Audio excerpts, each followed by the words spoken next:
Printer বর্তমানের একটি গুরুত্বপূর্ণ ডিভাইস। এখন অনলাইন হওয়ার জন্য দরকার যেমন বিভিন্ন ডকুমেন্টকে প্রিন্ট করার, তেমনই দরকার হয় স্ক্যান করে বিভিন্ন ডকুমেন্টকে অনলাইনে পাঠানো। এছাড়াও প্রিন্টার জেরক্স করার জন্য, ফটো প্রিন্ট করার জন্য ব্যবহার করা হয়ে থাকে। আজকের ভিডিওতে আমি এই প্রিন্টারকে নিয়েই আলোচনা করব। আপনাদের সবাইকে স্বাগত জানাই আমার চ্যানেল অ্যান্টিকম টেকতে।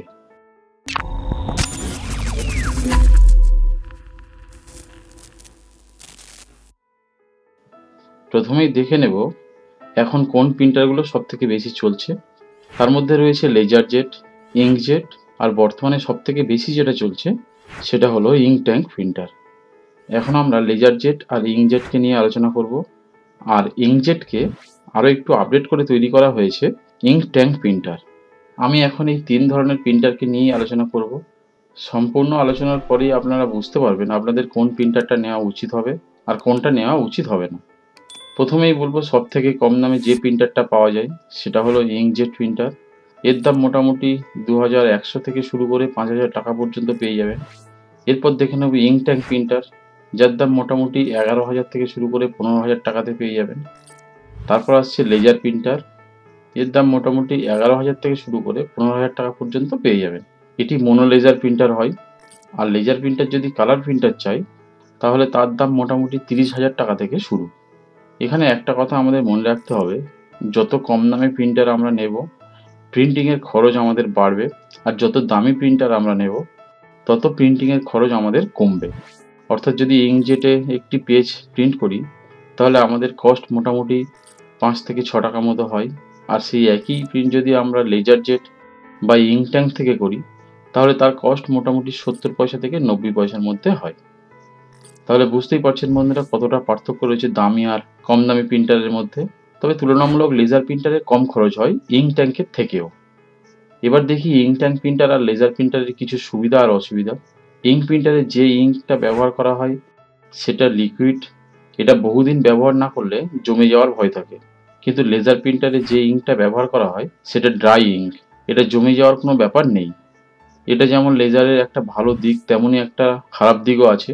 লেজার প্রিন্টারে কখনোই ফটো পেপার প্রিন্ট করা যায় না, কারণ লেজার প্রিন্টার এতটাই হিট হয়ে প্রিন্ট হয় যে ফটো পেপার এখানে আটকে যাবে, যেটা প্রিন্টারের জন্য বেশ ক্ষতিকর। অর্থাৎ ফটো পেপার যদি প্রিন্ট করতেই হয় তাহলে অবশ্যই ইঙ্কজেট বা ইঙ্ক ট্যাঙ্ক প্রিন্টার নিতেই হবে। এবার যদি আমরা ইঙ্কজেট প্রিন্টার ব্যবহার করি তাহলে ওর কার্ট্রিজের দাম দুটো মিলিয়ে 1500 থেকে 1800 টাকা পর্যন্ত, যেখানে প্রিন্ট হবে 150 থেকে 200 পেজের মতো। আর ইঙ্ক ট্যাঙ্ক প্রিন্টারে থাকে 4টে ইঙ্কের বোতল, যার দাম সব মিলিয়ে মোটামুটি 2000 থেকে 2500 টাকার মতো। এতে প্রিন্ট হবে প্রায় 8000 থেকে 9000 মতো পেজ। আর লেজার জেটে ইঙ্কের দাম মোটামুটি 2000 থেকে 2500-এর মতো। এতে প্রিন্ট হবে প্রায় 9000 থেকে 10,000 পেজের মতো। এখানে ব্যবহৃত ইঙ্কে অনেকেই আবার কম্পোর্টেবল ব্যবহার করে থাকে, কারণ দাম অনেকটা পার্থক্য হয়ে যায়। অরিজিনাল ও কম্পোর্টেবলের মধ্যে কতটা দামের পার্থক্য দেখতেই পাচ্ছেন। আমার মতে অরিজিনাল ব্যবহার করাটাই ভালো, তাহলে প্রিন্টারটা ঠিক থাকে। এবার দেখতে হবে আপনারা কোন কাজের জন্য প্রিন্টার নেবেন। যদি মনে হয় মাসে 8 থেকে 10টা প্রিন্ট করবেন তাহলে ইঙ্কজেট প্রিন্টার নিতে পারেন। আর যদি অনেক বেশি প্রিন্ট করার থাকে, কালার প্রিন্ট করতে হয়, এখানে আপনারা ইঙ্ক ট্যাঙ্ক প্রিন্টার নিতে পারেন। এছাড়া যদি মনে হয় অনেক প্রিন্ট করতে হবে আর শুধুমাত্র সাদা কালো প্রিন্ট করলেই হবে, কালারের কোনো দরকার নেই, তাহলে অবশ্যই নেবেন লেজার প্রিন্টার। এরপর আপনাদের জানতে হবে ভালো কোম্পানির প্রিন্টার বলতে যেগুলি রয়েছে ক্যানন, এইচপি, ইপসন, ব্রাদার্স, এগুলি সবই ভালো কোম্পানি।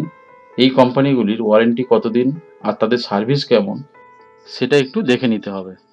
এখন প্রায় সব প্রিন্টারেই অনসাইট ওয়ারেন্টি, অর্থাৎ বাড়িতে এসে আপনার সার্ভিস করে দেবে। এরপর যদি পারেন দেখে নেবেন যে প্রিন্টারটা নেবেন তার অনলাইনে রেটিং কত আর রিভিউ কেমন। আজ তাহলে এই পর্যন্ত থাক বন্ধুরা, দেখা হবে আমার পরের ভিডিওতে। আপনারা সবাই ভালো থাকুন, সুস্থ থাকুন।